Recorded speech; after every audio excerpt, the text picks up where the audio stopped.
Eh bien, bonjour à toutes et à tous. Merci, merci pour votre présence euh, sur place et puis tous ceux qui nous suivent aussi en ligne ce soir. Euh, Ce soir, on va vous présenter le meet-up donc, sur ChatGPT, quel impact dans le design et en fait tous les tips qui vont pouvoir être actionnables. Et pour cela, j'ai convié Tanguy Ledoux, qui va animer ce meet-up ce soir.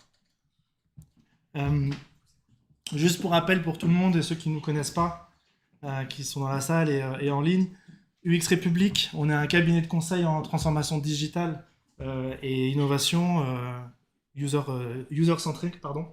On fait partie du groupe Smile et aujourd'hui on compte 130 collaborateurs. Ça fait maintenant 10 ans qu'on travaille et qu'on a fait énormément de projets. Et donc on intervient sur de la régie, sur du coaching, sur une offre aussi d'agence digitale, sur de la recherche et sur notre centre de formation. Voilà. Pour vous donner un petit peu aussi de visibilité sur ce qui va arriver sur les prochains événements, bientôt on va avoir un meet-up sur le design token. Alors la date est encore à définir, mais ce sera autour du 14 juin normalement, avec Romain Panchna qui anime le podcast Parlons Design. Voilà, donc je vous encourage aussi à aller l'écouter et à s'abonner à son podcast. Ensuite, mi-juillet aussi, l'objectif, de toute façon, c'est d'avoir des meet-up de façon régulière tous les mois. L'objectif à terme, c'est 2 fois par mois. Et puis, le 19 septembre, on a un grand événement qui va arriver. C'est le retour de l'UXConf qui faisait date avant le Covid, où on a eu pas mal de grands moments. Et puis bien sûr, le Covid est arrivé. Et puis là, on s'y remet. Et donc, on a réservé un très bel endroit. On est en train de booker tous les différents speakers. Et les infos vont arriver au compte-gouttes pour faire monter la sauce, entre guillemets.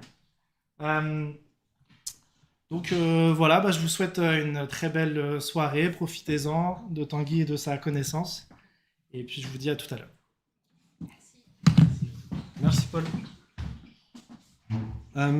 Ravi d'être avec vous. Bonsoir à toutes et à tous, si je ne vous ai pas serré la main ou si on ne s'est pas croisé jusqu'ici.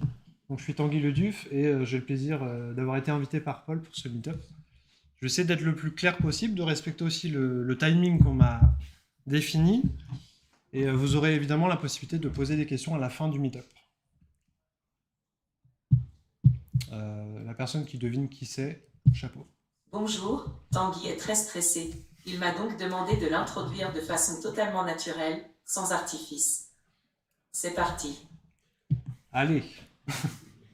Tanguy est actuellement lead UX designer au sein de l'entreprise Méga International, qu'il a rejoint en septembre dernier. C'est pas faux. Pour ceux qui ont la ref. En écoutant Tanguy, vous allez découvrir ou redécouvrir comment il est possible d'utiliser ChatGPT pour pratiquer l'UX design. Donc jusqu'ici, on n'utilise pas ChatGPT, mais des IA génératifs pour faire de la vidéo, vous l'aurez compris. Tanguy considère que cette nouvelle technologie ne remplacera pas, à court terme, l'expertise d'un humain dans la pratique du design. Je spoil. En revanche, il est tout à fait possible d'utiliser ChatGPT comme un assistant, un outil supplémentaire pour aider le designer. Fin du spoil, ceux qui ont des contraintes peuvent partir. Et plus sérieusement, voilà à peu près le déroulé. Le point numéro 3 et 4 sont les points principaux. Vous inquiétez pas, je ne vais pas parler de moi très longtemps. Donc les points principaux seront qui suis-je, ChatGPT et moi, là-dessus on ira assez vite. Ensuite, ChatGPT, les fondamentaux, je ne sais pas quel est votre niveau de connaissance. Je suis moi-même pas un expert de l'IA, mais j'ai fouiné un petit peu. Je documente tout ce que je dis. Et le point numéro 4 qui nous rassemble aujourd'hui, je pense, en tant que designer, j'aimerais utiliser ChatGPT, où je suis curieux de la façon dont on pourrait l'utiliser, pourquoi et comment. La partie 5 sera assez courte, juste pour quand même faire le bilan de tout ça, avec des atouts et des limites sur l'utilisation de cette technologie.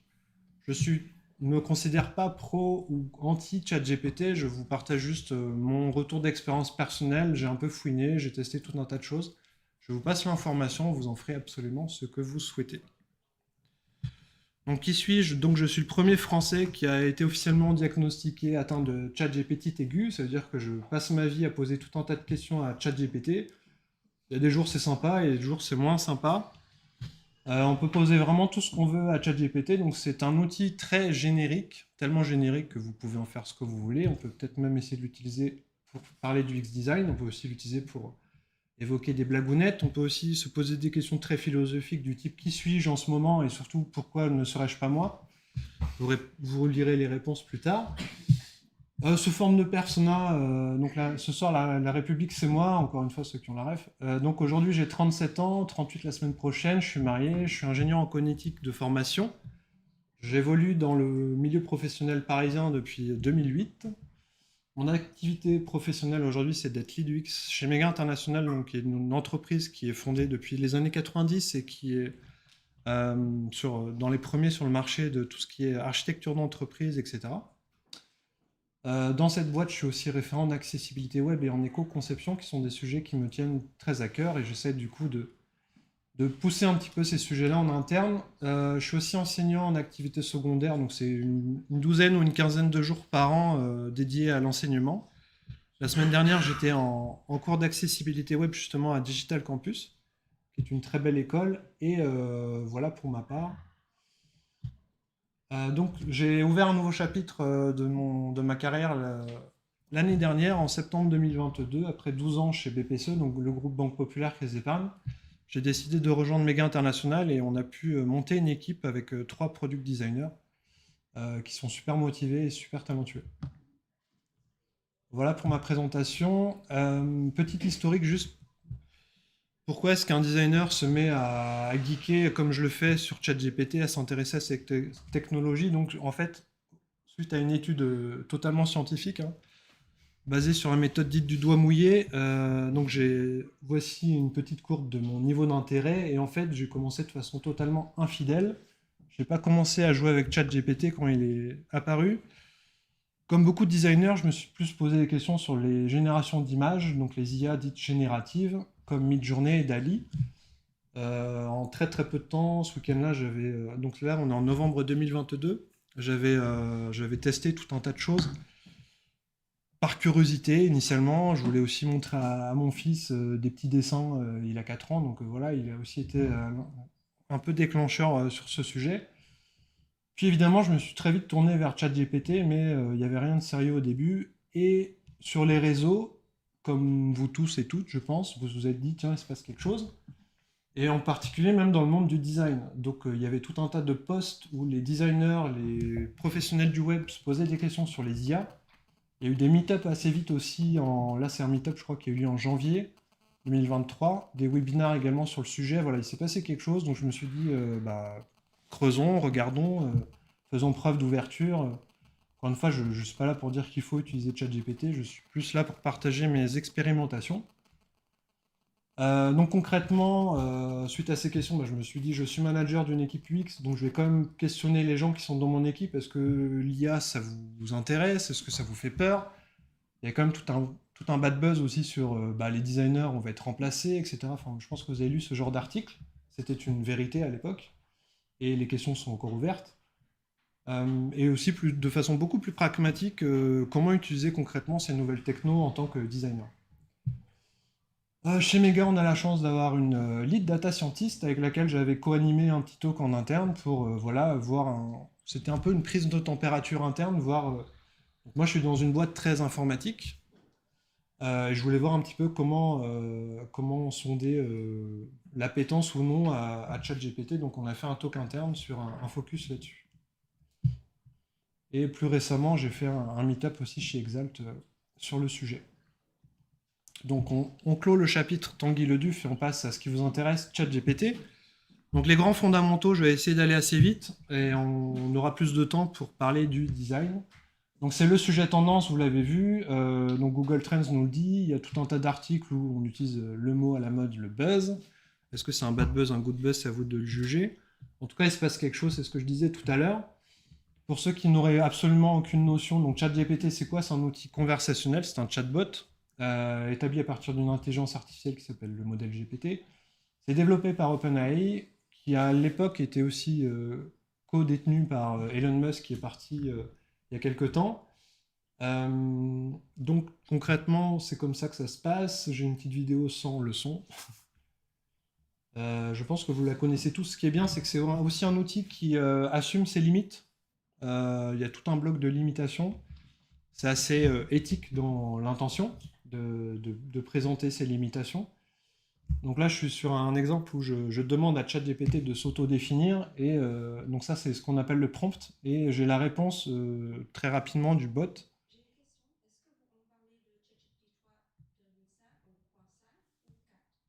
C'est la même, là c'est du, je sais plus quelle date, ça c'est du 3.5, mais tu aurais la même interface.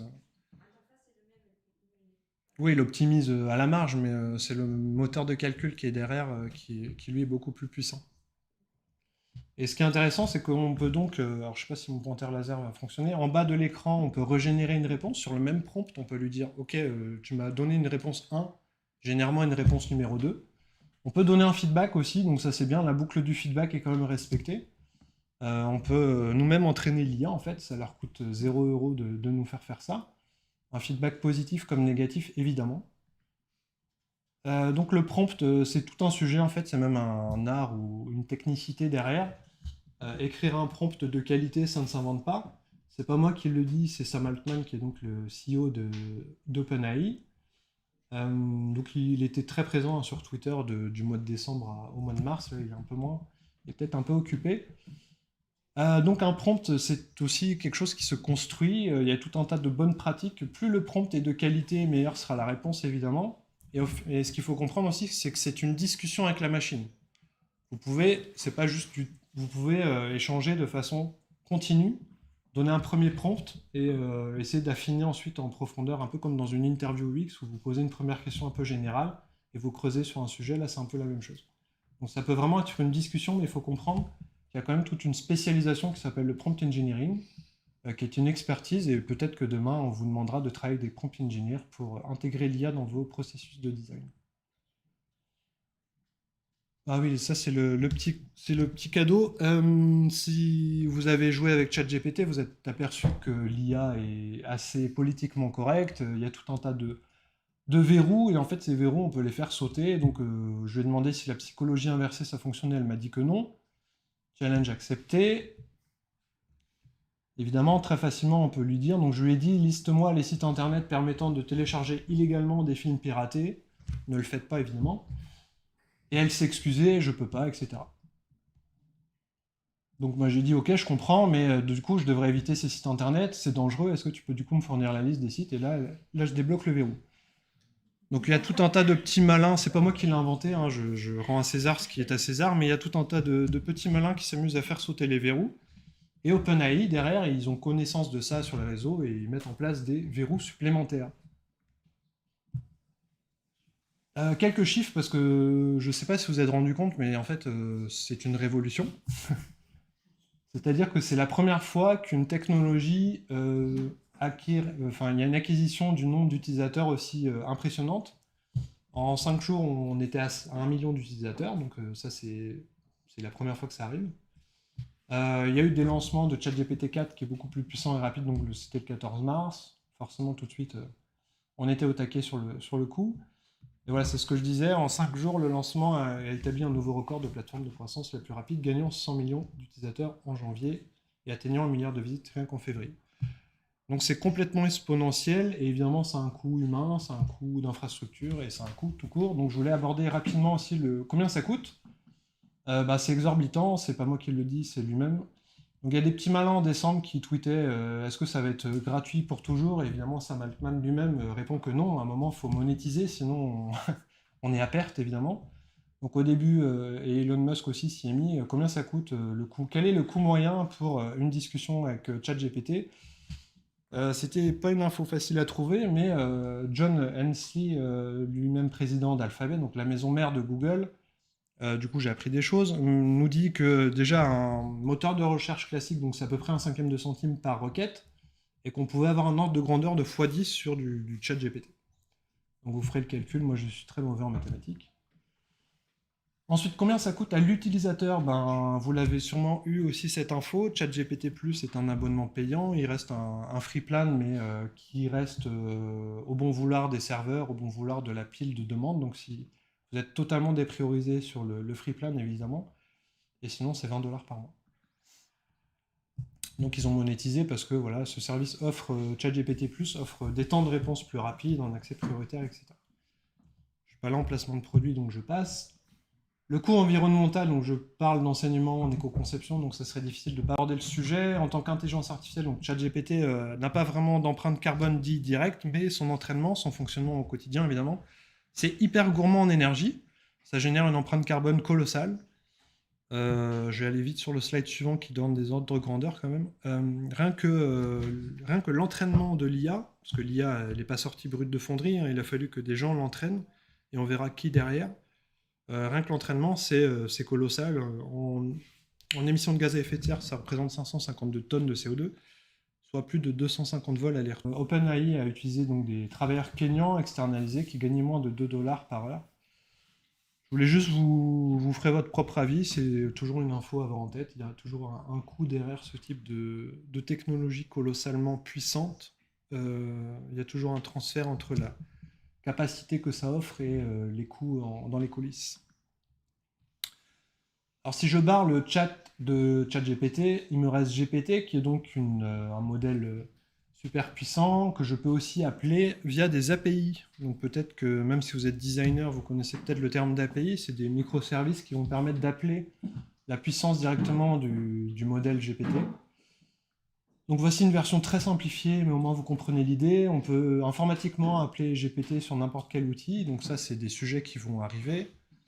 Je pense qu'il y a beaucoup d'entreprises aujourd'hui qui sont en train d'intégrer des use cases, disons plutôt simples pour l'instant, mais il y a un vrai axe d'innovation sur tous les champs des possibles avec GPT en appel sur API. Et là c'est un schéma un peu plus complexe, un peu plus complet. Encore une fois, moi je suis pas technicien, c'était juste pour dire qu'il y a vraiment cette capacité d'appeler la puissance du modèle. Alors qui sont aujourd'hui les secteurs d'activité qui consomment ce service? Principalement donc tout ce qui est tech, évidemment, l'éducation, les services, la production, la finance. Donc ça c'est des chiffres qui datent aussi de janvier 2023, donc ça sera intéressant de pondérer, voir les évolutions. Est-ce que ces grands domaines restent numéro 1 ou est-ce que au contraire ça contrebalance? Ouais, pas de souci. Alors les métiers les plus impactés, et là vous allez commencer à trembler des jambes, il y a eu une étude d'un truc qui s'appelle c'est pas le MIT qui a sorti ça? Ouais, effectivement. Donc qui tape quand même sur une pondération, un scoring sur 100. Et les concepteurs d'interface web et numérique, on a un score de 100 sur 100. Donc on est en premier plan dans l'impact potentiel sur ce type d'outils. À côté de nous, on aura les mathématiciens, les préparateurs fiscaux, les analystes financiers quantitatifs, les écrivains, tout ce qui est writing évidemment, les comptables, etc. Et Paul est tranquille, il n'y a pas les commerciaux. Encore une fois, à chaque fois, je vous ai mis les sources pour partager. Donc sans transition, moi je viens de présenter ChatGPT pendant une conf. Est-ce que ChatGPT peut remercier le public? Oui, il le fait bien sûr. Là, vous allez voir à quel point il fait du violon. Cher public, au nom de ChatGPT, je tiens à vous remercier pour la qualité exceptionnelle de votre écoute pendant la présentation, votre attention et votre participation active, blablabla. Bref, ici être très gentil et brosser dans le sens du poil. Merci ChatGPT. Et maintenant, nous allons donc plonger dans ce qui vous intéresse. Vous pouvez toutes et tous lever les yeux.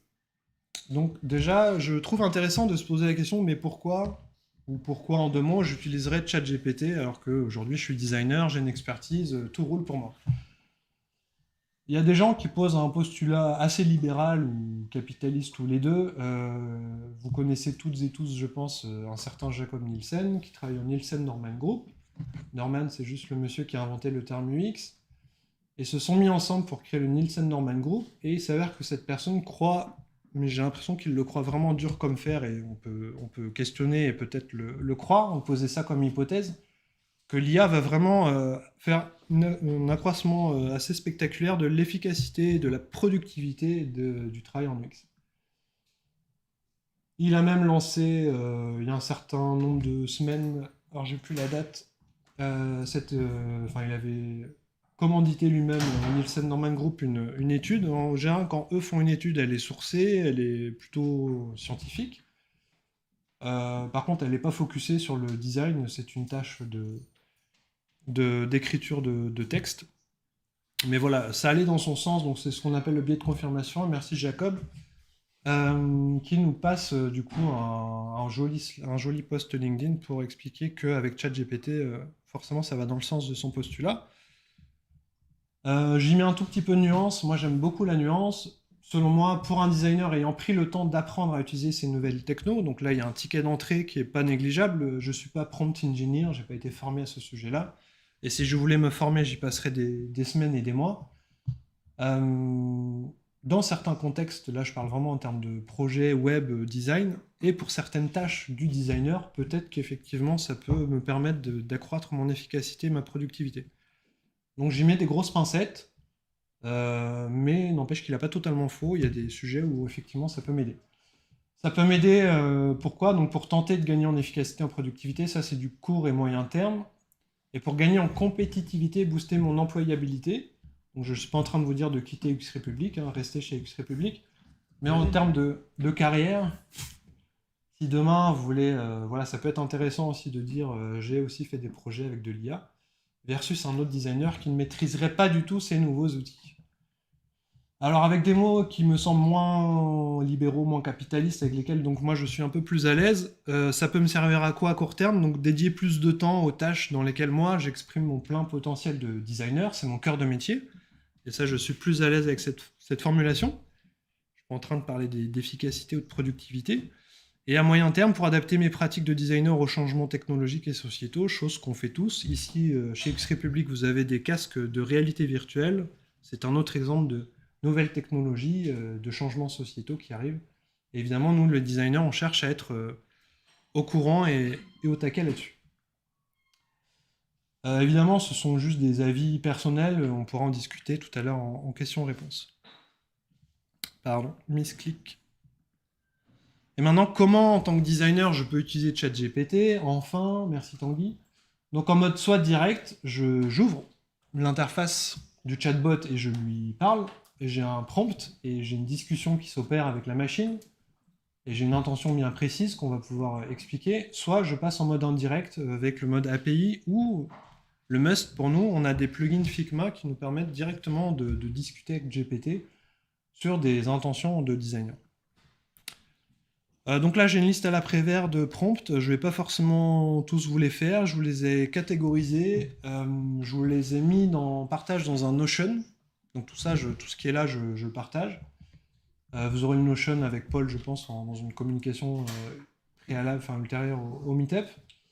Je vais quand même zoomer sur certains qui me semblent intéressants. Donc là, encore une fois, vous aurez tous les slides et je vais zoomer sur certains. Ça me paraissait intéressant, vu qu'on est dans une agence UX, donc de dire qu'il y a quand même des prompts assez génériques qui sont utiles à tous les métiers, mais y compris dans le design. Ça, c'est du vécu. Moi, avant, je travaillais dans la banque. J'étais pas expert de la banque, puisque j'étais designer. Je suis devenu plus expert et plus sachant sur le domaine d'activité bancaire et assurance, mais c'est quelque chose qui prend du temps. Et donc, si vous êtes du jour au lendemain, lancé dans une mission dans laquelle fonctionnellement vous n'êtes pas ou peu à l'aise, vous pouvez utiliser ChatGPT aussi pour monter en connaissance sur des sujets plus fonctionnels qui ne vous sont pas très coutumiers. Pour en apprendre plus aussi sur une réglementation, pareil dans l'assurance, il y a tout un tas de... Moi, je fais référence à IFRS 17. Qui c'est qui lève la main? IFRS 17, une personne. Voilà, donc vous êtes lancé dans un projet IFRS 17. Ça a l'air sympa, les gens sont cool, ils vous payent un café, mais n'empêche que c'est quoi IFRS 17, puisque c'est au cœur du projet, donc vous pouvez aussi questionner. Ça, c'est des prompts très génériques, passe-partout. Si je suis comme Tanguy Leduf, je suis lead UX dans une entreprise qui est en apprentissage sur le design, et je passe un certain nombre d'heures à expliquer, à faire preuve de pédagogie autour de moi, et je fais de l'acculturation pour utiliser le terme.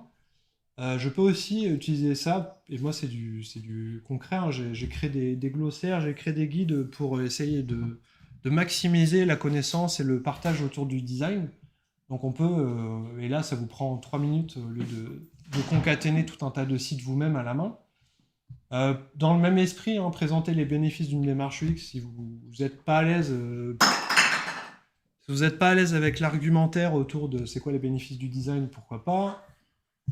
Expliquer ce que c'est les différentes étapes, ça peut être aussi des anti-sèches pour des gens qui sont plus juniors, etc.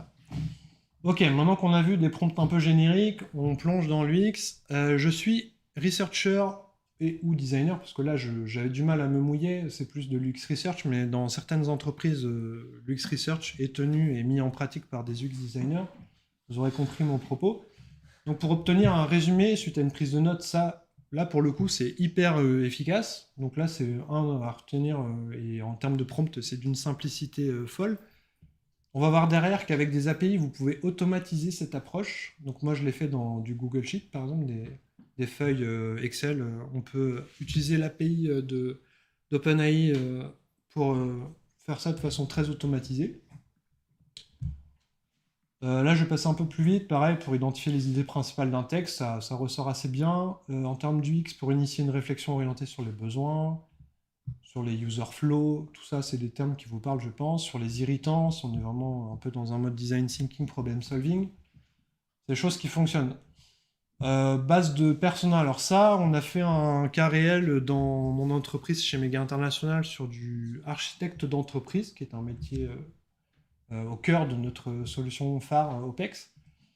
Et j'ai demandé en fait à mon équipe de designers, donc à la petite mimine, de prendre tout un tas de ressources et de créer un persona autour de cet architecte d'entreprise.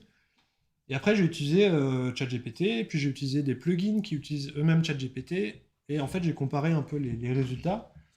Et ben, comme base de travail, quand on est assez junior dans l'entreprise, c'est déjà très très bien, parce que ça permet à minima de le prendre comme une base de discussion avec les gens fonctionnels en face, donc plus proto-persona, hein. Mais au moins on crée un échange. Et pour moi, c'est la clé, c'est la collaboration avec les PO, les PM. Donc, au moins, ça sert de base d'échange. Prenez-le avec des grosses pincettes, parce que ChatGPT a toutes ses limites dont on parlera tout à l'heure. Mais voilà, en proto-personnage, j'étais plutôt à l'aise dans la démarche. Sur les expériences maps, pareil, ça va être une proto-expérience map, ça reste une base de travail. ChatGPT, il est là pour vous cracher des mots, ni plus ni moins. C'est une IA très générique, donc faut pas croire qu'il connaît le design, il sait même pas ce qu'il est en train de faire, comme il sait pas ce que c'est une expérience map. Mais il vous sort des choses, il aime parler, il aime discuter, et donc ça veut pas dire que tout ce qu'il dit, c'est vrai. Je vous disais tout à l'heure, je fais une micro-parenthèse, je vous disais tout à l'heure que je suis enseignant. Une des écoles dans laquelle j'enseigne, c'est l'IM, l'Institut de l'Internet et du Multimédia. Et il y a Nicolas Robert qui est donc enseignant, référent pédagogique sur un des grands axes de cette école. Dès janvier, il a mis ChatGPT dans la main des étudiants, mais son premier slide véridique, et il avait publié sur LinkedIn, donc vous irez voir, c'est partez du postulat que tout ce que dit ChatGPT est faux, et du coup croiser des sources différentes pour prouver que c'est vrai. Et je trouvais cette façon d'aborder le contenu que nous soumet ChatGPT, parce qu'aujourd'hui il est infichu de vous donner des sources. J'ai lu un article ce matin dans le RR qui disait que dans la future version, ChatGPT Révolution va se brancher à Internet. Aujourd'hui il est arrêté à septembre 2021, donc Feu la Reine est encore vivante pour ChatGPT. Mais voilà, dans les grosses évolutions, ils vont le brancher via des extensions de navigateur à l'entièreté d'Internet. Et quand il le fera, quand il sera plus sur la base du machine learning, donc la base jusqu'à septembre 2021, mais qui va switcher sur Internet, il vous le dira et il sera en capacité, dans ce cas-là, de vous donner les sources.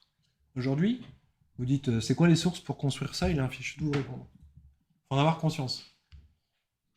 Pour des layouts en termes d'UX design, pour prendre du recul, obtenir un avis, ça c'est un truc qui marche bien. Je prends ChatGPT comme une personne avec qui j'ai envie de discuter et ça me permet de voir mon sujet différemment, de prendre un pas de recul. Évidemment, j'aime aussi discuter avec les humains, mais ça peut faire tilt sur certaines choses, pourquoi pas. Trouver de l'inspiration en termes de messages d'erreur, donc je suis pas spécialisé moi en UX writing, mais c'est un sujet important. Le web avant tout c'est du contenu, donc il est important de challenger ces contenus. Le lorem ipsum est mort, vive lorem ipsum. Obtenir rapidement un niveau de traduction, pareil, donc moi je suis dans une boîte qui s'appelle Mega International, donc évidemment toutes nos chaînes de caractères sont traduites dans 6 ou 7 langues, et ça peut permettre aussi de générer assez automatiquement, rapidement, tout un tas de traductions dans mes maquettes. Petite info pour ceux qui ne le savent pas, quelqu'un de la doc chez moi m'a dit que la langue qui foisonne le plus, c'est l'allemand. enfin une des langues qui foisonne le plus, c'est l'allemand, et foisonner, c'est un terme technique, qui veut dire que en traduction, ça va prendre plus de place les chaînes de caractères, donc c'est bien une bonne pratique de traduire en allemand vos chaînes de caractères, si vous distribuez en Allemagne, évidemment, et du coup, ça peut permettre de faire ça rapidement. Je vais avancer un peu plus vite, donc pour initier un wording, c'est ce qu'on vient de dire, et en termes du UI, excusez-moi, c'est pas mon expertise première, mais documenter un design system, et là, par contre, c'est assez fou. Je vous ai mis la source. On peut vraiment contraindre la réponse de ChatGPT sur un format qui nous va bien et ainsi documenter tout un tas de composants. Au moins avoir encore une fois une base de travail pour documenter son design system. Vous pouvez vraiment, vous aurez le prompt, hein, évidemment. Vous pouvez vraiment lui dire donne-moi les infos, donne-moi des formats tableaux avec mes tokens, etc. Des éléments de réassurance aussi, voilà, ça peut être des choses qu'on veut travailler. Et évidemment, bonjour Dark Vador, intégrer des dark patterns. Donc si on demande les dark patterns à monsieur ChatGPT, évidemment, il est encore une fois politiquement correct, donc il dit que non. Mais avec le verrou que je vous aurais précédemment présenté, évidemment, vous aurez compris qu'on peut le faire. Identifier des sites d'inspiration en UI, identifier des livres sur l'UX, et ceux qui sont proposés sont très bons, donc je vous recommande de les lire si vous ne les connaissez pas. Quelles études, quel parcours pour apprendre l'UX? Donc ça, c'est des choses qu'on nous pose assez régulièrement. Et en fait, il y en a une infinité. Encore une fois, tout ça, c'est documenté. Vous aurez accès au Notion. J'ai catégorisé les choses pour que vous puissiez les retrouver. Je vous ai remis des exemples concrets. Et il y en a vraiment beaucoup. Du coup, petit bilan, là, amis, meetup. Que nous réserve le futur? Donc il y a la théorie du remplacement sans jeu de mots. Donc l'UX design est mort, vive le prompt engineering. Donc peut-être. Je ne suis pas Madame Irma. Je cautionne plus, j'y crois plus. La théorie numéro 2, j'ai un assistant qui m'aide, vous l'aurez compris, j'ai spoilé dès les premiers slides. Un article qui décrit avec justesse malgré tout les limites et les pièges de l'utilisation de ChatGPT en UX Research. Et donc c'est un article que je vous recommande absolument de lire si ChatGPT vous intéresse et que vous voulez le dompter. Et c'est ce que je viens de dire, donc tout est dans le Notion, dans les prompts que je viens de présenter. Ensuite, le mode indirect, et là ça va être encore plus sympa, surtout pour vous. Je rappelle juste qu'on peut appeler donc, GPT via des API. Moi-même, j'ai créé un compte GPT fin novembre, début décembre, donc j'avais une clé API. J'ai utilisé ces choses-là dans un Google Sheets. Maintenant, ça marche plus parce qu'il faut payer, il faut passer à la caisse. Ouais, c'est ça, c'est-à-dire l'API, c'est payant. Aujourd'hui, oui. Oui. Mais dans l'idée, si ça vous intéresse, on peut automatiser ce genre d'approche. Je décris mes jobs to be done, je veux un persona UX, donc vous l'aurez compris, un proto-persona, une base d'échange. Ça me permet d'en apprendre plus sur le métier de mes utilisateurs, pour initier rapidement une liste de proto-persona. Vraiment, c'est drag and drop, et en 10 minutes, à peine, vous avez tout le contenu. Petit volet accessibilité, inclusion. Aujourd'hui, on a des chaînes de caractères dans le web. Le web, c'est du contenu avant tout, encore une fois. Et c'est bien aussi de faire attention à la façon dont on formule les choses. On a tous tendance à jargonner. Si on est dans la banque, on utilise des termes de « je souscris un contrat d'assurance vie en support, en multi-support avec une gestion pilotée et des arbitrages automatiques ». Voilà, ça c'est 12 ans chez BPCE. Vous avez rien compris, c'est pas grave. Mais du coup, comment j'ai capacité à reformuler ces petites chaînes de caractères pour les rendre plus accessibles au sens compréhensible et simple à lire. Donc on peut vraiment utiliser ça. Et le FALC, c'est donc le facile à lire et à comprendre. Mais il y a des experts du sujet qui ont quand même posté un article que je vous ai mis sur justement l'utilisation de GPT sur ça, et l'intérêt reste totalement à nuancer. Alors, je pense que pour la majorité, vous connaissez Figma. Pour la majorité, c'est quasiment votre outil du quotidien. En tout cas, vous collaborez étroitement avec des gens qui l'utilisent. J'ai un parti pris, je présente préférentiellement des plugins français, Cocorico, et des gens qui sont très compétents, très sympas, avec qui on peut échanger facilement. Donc voilà, c'est un parti pris. Donc il y a d'autres plugins plus américains à la suite, mais je préfère prendre le temps de vous présenter cela. Donc il y a Coco qui est super, qui permet voilà, de faire de la discovery, du define, du design sur 6 fonctionnalités aujourd'hui. Je ne sais pas si vous l'avez utilisé, l'équipe est super sympa, ils sont très ouverts au feedback, c'est toujours sain, je trouve, d'avoir des gens derrière accessibles et ouverts au feedback. Ça, c'est à l'époque, c'est pas très joli, ça faisait partie de mes retours d'ailleurs. Mais au moins, le contenu était...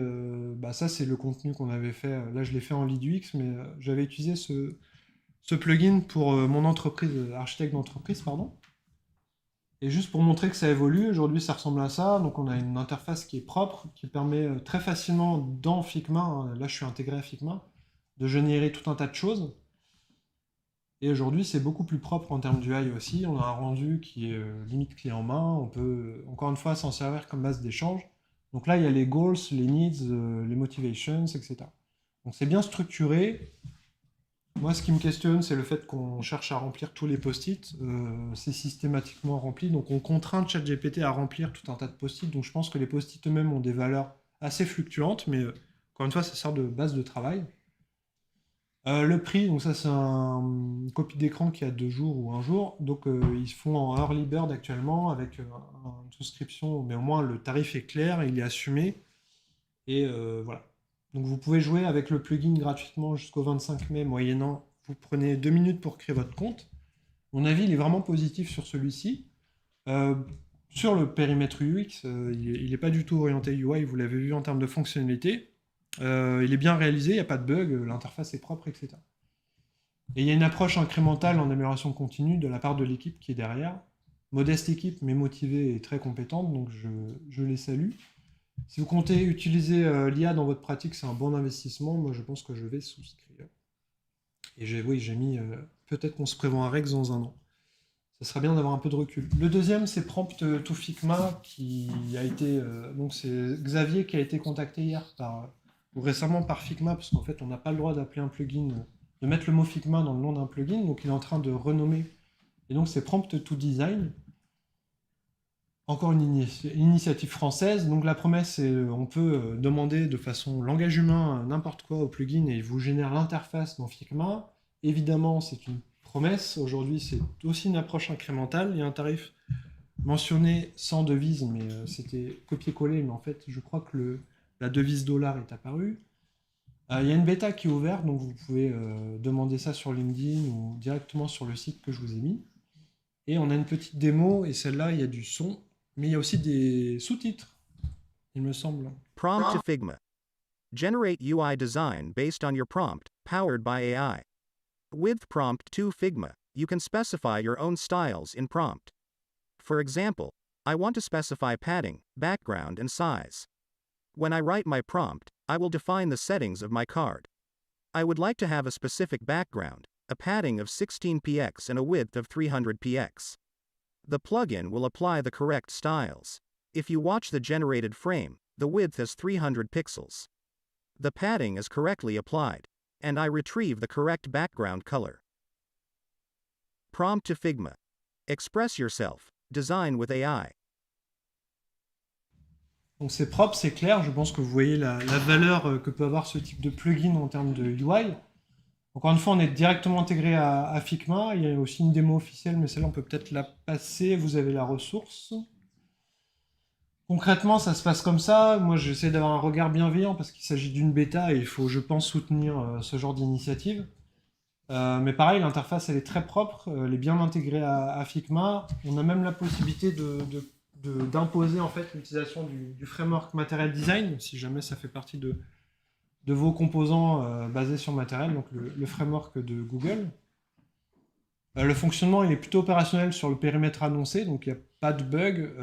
Après, aujourd'hui, il y a un gap entre la promesse, qui est donc la cible dans quelques mois ou quelques années, et le début, on est en bêta, encore une fois, il faut être bienveillant, mais vraiment sur le périmètre annoncé, ça fonctionne très bien, et ça permet de gagner du temps.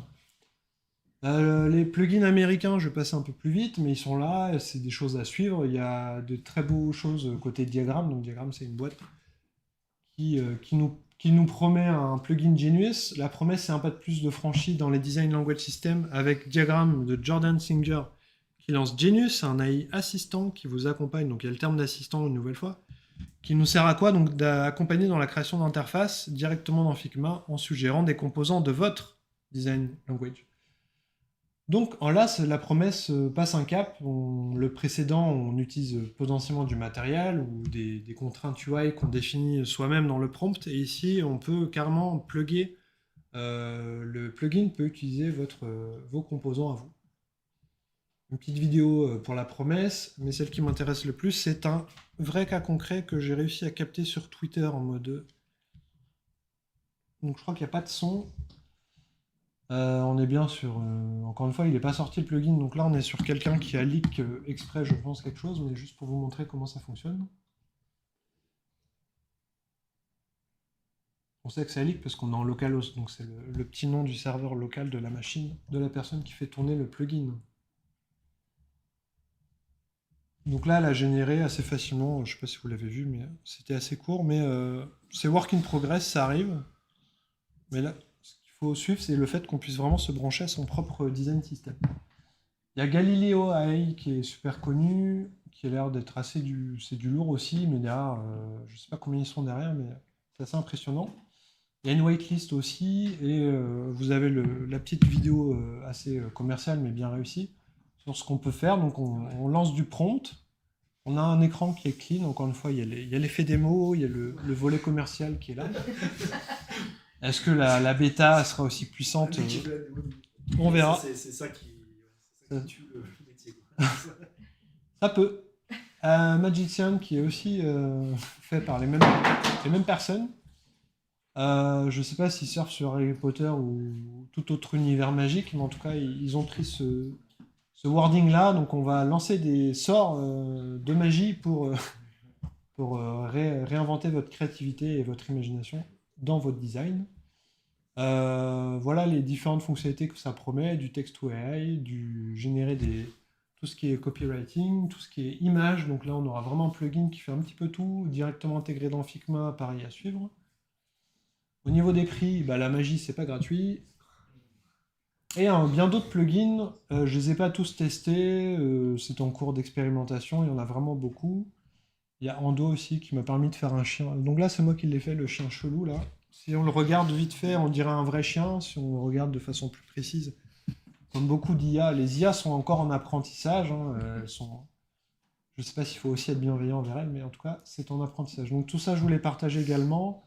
Vous retrouverez les ressources. Je pense qu'en termes de timing, on n'est pas si mal. C'est le moment du bilan, les atouts, les limites dans tout ce qu'on a pu voir. Alors ça, c'est mon avis, je me mouille un petit peu, mais l'IA telle qu'elle existe aujourd'hui, je pense que ça ne remplace pas le designer. Il y a d'autres gens qui le disent, qui s'amusent à demander à ChatGPT de le reformuler. Donc il y a une phrase qui est très connue, hein, l'IA ne vous remplacera pas, c'est la personne qui l'utilise qui le fera. Principal atout, moi je vois vraiment l'IA comme un outil potentiellement puissant. Ce qui m'embête, c'est le coût humain et environnemental, mais ça vous ferait votre propre avis. Ça peut être super utile comme assistant, éventuellement, si vous avez un axe libéral, oui, ça peut augmenter mon efficacité et ma productivité, des jolis termes, dans la réalisation de mes tâches UX. Ce qui est quand même cool, c'est que c'est un outil tellement générique et tellement ouvert et tellement global que ça peut vraiment servir un peu toutes les casquettes, même si, on l'a vu tout à l'heure, les casquettes de tout ce qui est copywriting, research, j'y crois beaucoup moins, design UI, oui. À différents moments du projet, voilà, à chaque étape de votre design process, vous pouvez, je pense, l'intégrer, et de façon assez fluide, parce qu'on a quand même des plugins Figma qui marchent très bien. Principale limitation, c'est nous. L'IA ne discute pas directement avec l'humain, l'IA ne comprend pas l'humain, l'IA ne comprend même pas ce qu'elle fait. Donc elle veut vous cracher des mots. Encore une fois, il faut quand même comprendre que ChatGPT, son objectif, c'est de vous donner des mots qui ont l'air d'avoir du sens. Derrière, c'est des statistiques, des proximités de nom à nom. Donc voilà, c'est ni plus ni moins que ça, il est super fort, il y a un effet waouh, c'est peut-être le moment Apple de l'IA, comme disent certains. En tout cas, l'humain reste là, avec toutes nos émotions, toute notre complexité.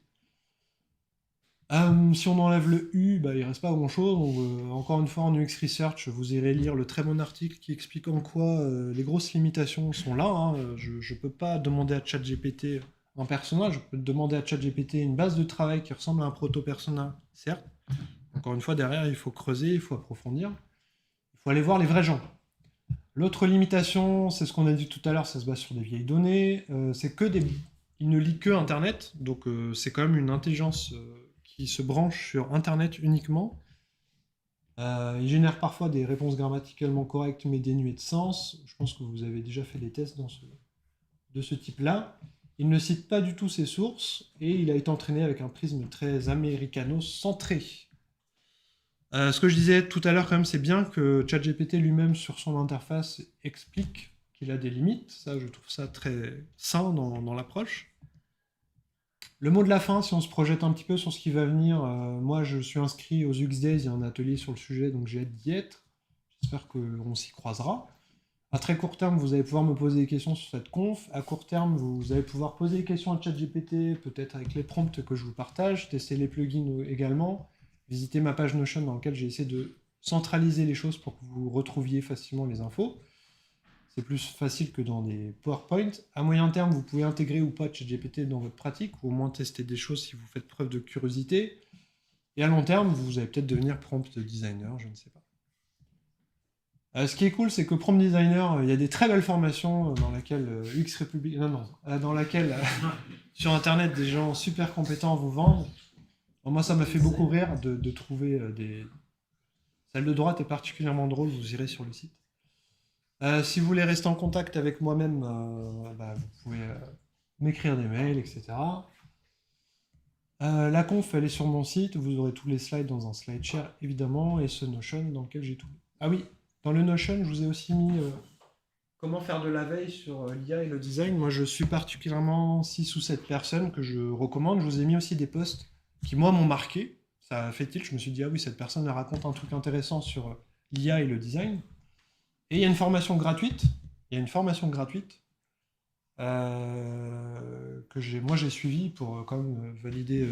Enfin, c'est que mon avis, hein, mais pour quand même pas vous demander d'explorer une formation gratuite qui ne vaudrait pas grand-chose. Mais voilà, il y a une formation gratuite qui permet au moins de découvrir ChatGPT avec quelqu'un qui est aujourd'hui formateur en ChatGPT. Merci de votre écoute. J'ai senti qu'il s'est passé quelque chose de, disons, magique. À vos questions. Voilà, si vous avez des questions, ça va être maintenant. Et je vous remercie pour votre écoute.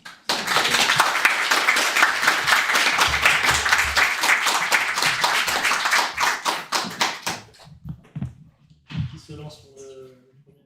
Et il y a des goodies UX République à gagner. Ah oui, c'est vrai, oui, il y a des goodies UX République. En effet, on va avoir les UX cards pour ceux qui n'en ont pas, t-shirts, etc. Mais vas-y, Philippe. Ou des bières, mais à consommer avec modération. Vas-y, Philippe, pardon, je t'en prie. Moi, je demandais, en fait, une question, c'est quand ils vont connecter ChatGPT à Internet, comme beaucoup de contenus sur Internet. Oui, Est-ce que c'est le principe. l'IA va réussir à détecter le vrai du faux, alors que les humains vont pas, je sais pas, savoir si la Terre est plate ou pas plate, par exemple. Mais je sais pas si on a déjà des répondu à ça. Ce qui est bien, c'est que quand il sera en mode je suis branché à Internet, il va citer ses sources. Donc après, on retombe comme n'importe quel outil dans est-ce que toi tu feras l'effort de croiser tes sources, tu peux régénérer des réponses, peut-être qu'il ira chercher d'autres sources lui-même, à tester dès que ça sort. Ouais, c'est ça. Mais ça reste un outil et avec toutes les limitations. Il y a plein d'autres IA qui apparemment sont déjà connectés à Internet, et apparemment les résultats sont pas... En fait, ChatGPT est déjà connecté à Internet via des extensions dans les navigateurs, mais des extensions officieuses que des petits malins ont réussi à implémenter. Donc ça marche déjà. C'est juste qu'OpenAI s'est dit, bon, on va le sortir officiellement et on va enfin donner des sources aux choses qu'on raconte. Le minimum d'un outil pareil, il est tellement générique qu'aujourd'hui, c'est super frustrant de ne pas avoir des sources. Enfin, pour moi, c'est hyper gênant. Donc le postulat de dire ce qu'il dit, c'est faux et je croise des sources, je trouve ça plutôt sain.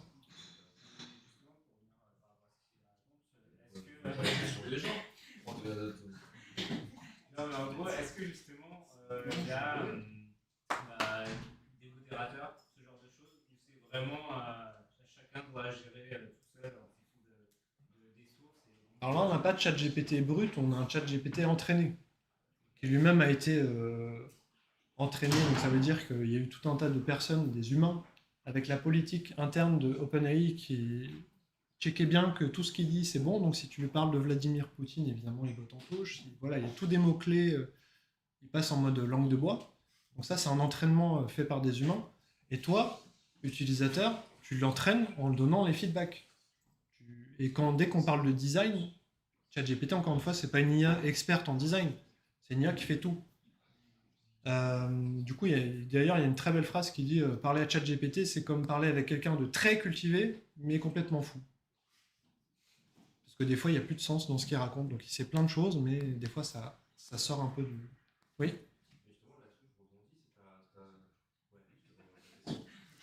Il y a 2 personnes dans la salle, pour ceux qui sont sur YouTube.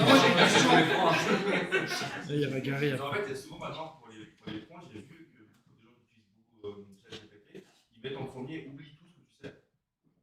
Tu es spécialisé par exemple en UX design depuis 20 ans, dans ta spécialité, ils lui répondent des réponses beaucoup plus optimisées pour ce sujet. Et du coup, la question c'est... Je sais pas. Ok. Il y a Gary et puis après Emmanuel. C'est intéressant. Moi j'ai une question, je ne suis pas designer, je suis responsable commercial.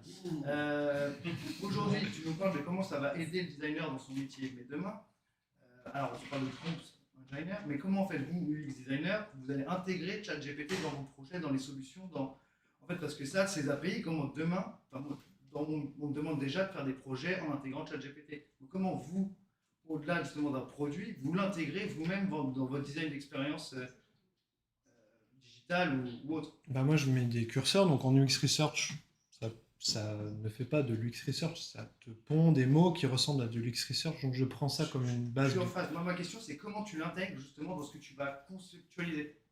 Comment tu te dis, ok, là, c'est le fond. Le fond, pas la forme, oui. Ouais. Non, mais dans les projets, dans ce que tu vas... Bah, ce matin, j'écoutais donc pour la 3e fois, tellement il m'a intéressé, un podcast dans lequel Étienne Mineur intervient. Je ne sais pas si vous voyez tout ce qui est Étienne Mineur.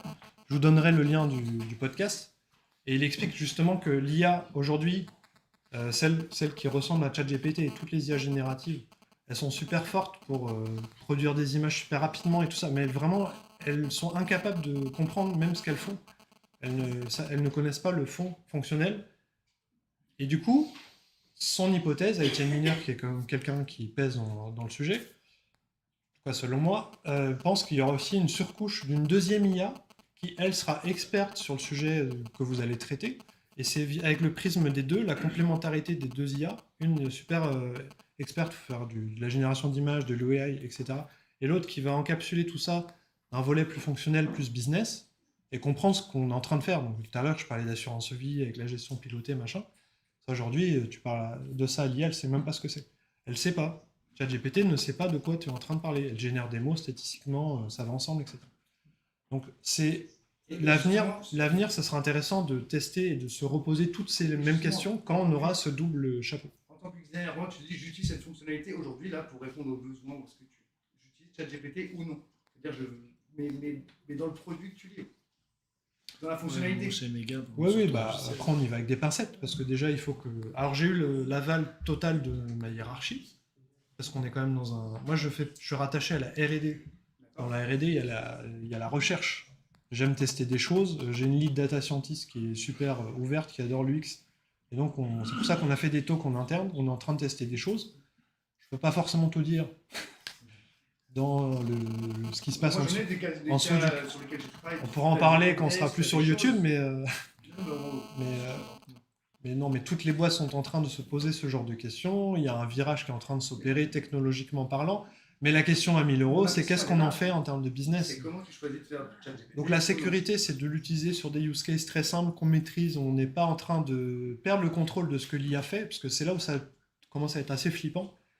Quand l'IA dépasse ce que toi, tu avais anticipé, imaginé. Donc, on reste sur des use cases en premier lieu super simples qu'on maîtrise, mais progressivement, l'innovation va être folle, je pense.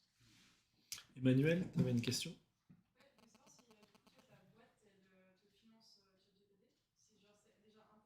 Je n'ai pas posé la question. Donc, aujourd'hui, j'ai un choix personnel de ne pas payer ChatGPT et de tester au maximum en mode de gratos.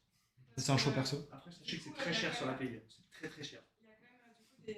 Ça respecte pas trop les données personnelles, c'était bloqué en Italie. Oui. Et nous, chez Swisslife, ils l'ont bloqué. Non, mais il y a des sujets d'éthique, il y a des sujets de données personnelles. On est encore sur un produit américain, on n'est pas en Europe. Où sont nos données? C'est très bien de se poser ces questions-là. C'est pas moi qui y répondrai, par contre. Mais je suis dans la même approche que toi, globalement. Il y a d'autres questions? Merci en tout cas pour vos questions. Désolé de ne pas avoir répondu totalement à la tienne, mais on pourra en Je pense qu'on discuter. ne peut pas y répondre parce que c'est un paradigme. Ah, c'est qu'il faut un peu c'est creuser. la suite du nouveau chapitre qu'il faudra ouvrir avec ChatGPT et les autres aussi. Merci Tanguy. Merci beaucoup. C'était un plaisir. Merci, on applaudit Tanguy très fort. Et puis, merci à tous ceux qui étaient présents, tous ceux qui étaient en ligne. Et puis on a quelques petites choses à boire. Yes. Et puis on continue d'échanger ensemble. À bientôt. Merci.